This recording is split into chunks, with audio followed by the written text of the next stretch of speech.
scripture reading that seems most appropriate to go along with this talk is 1 Corinthians 13:13, and you probably know it. And now, these three things remain: faith, hope, and love. But the greatest of these is love.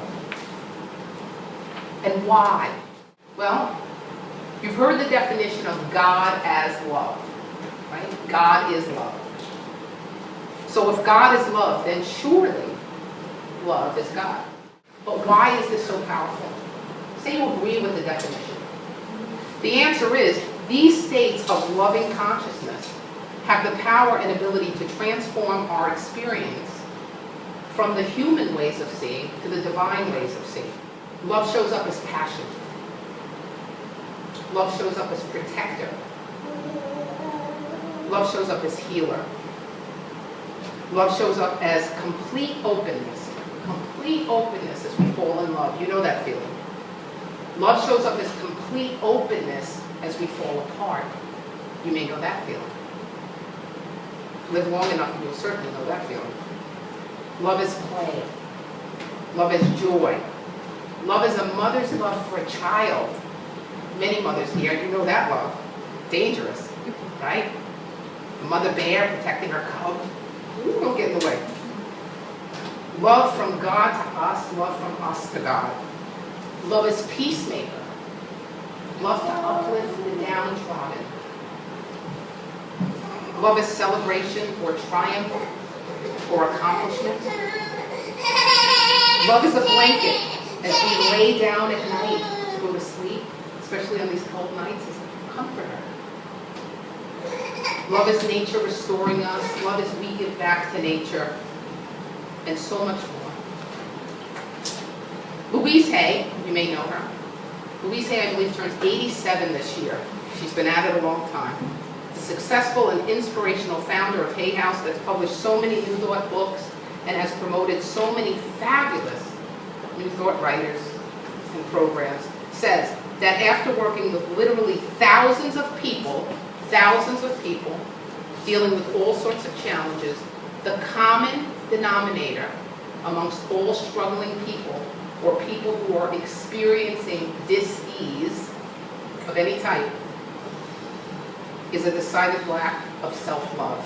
And more than this, it's actually self-hate, guilt and rejection, self-rejection, to one degree or another. She said that is the common denominator. That's why Louise Hay does so much work on love. Lissa Rankin, you may know her name.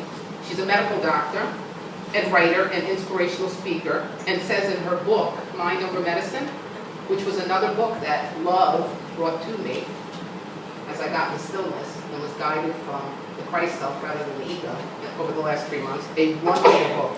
She says that the love present, this is a medical doctor, keep this in mind, not just any old person saying this, trained in the discipline and the science of medicine. She says love that we have or receive from a doctor who we trust, self-love, love from our community, and thank you all, I've got a lot of that, love from friends and family, is as important, if not more important, than the chosen healing modality to heal.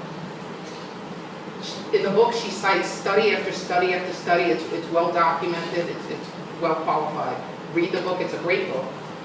It's helped me a lot. But she says this: surgery, medication, acupuncture, different healing programs, food changes, as important is love. Medical doctor saying this, as important as love. Here's another example. This is a hard one for me to state, but I'll say it. Being a New York fan, especially a New York Jets fan, let's turn our attention to your beloved Tom Brady. Okay?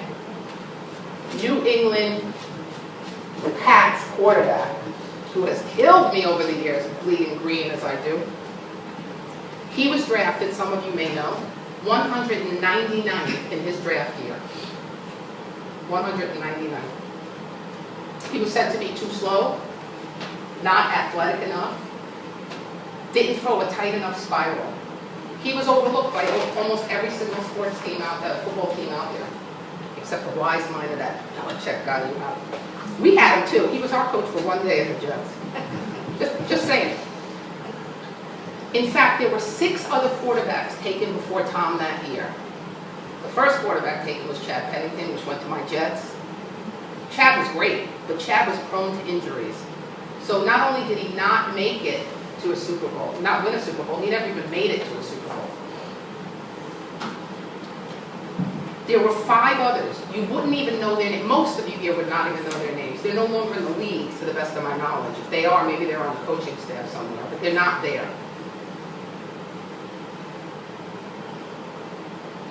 They were all rated by the experts higher than Tom. The experts who live and breathe this game said, take all these other 6 people before Tom Brady. How come? How come that didn't work out? What does Tom have?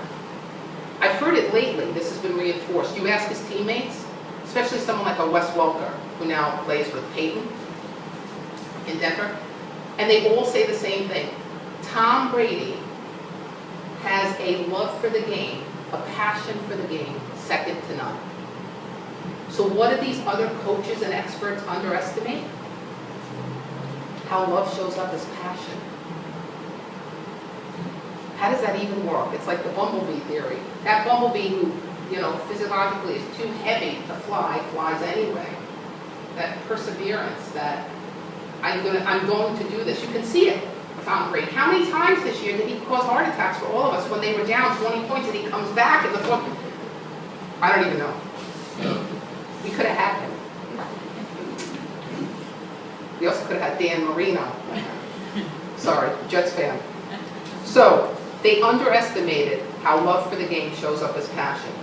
So what's more important then? I ask you, is it the physical, disposition, the natural skills and talent? Certainly that's important. I don't say that that's not important.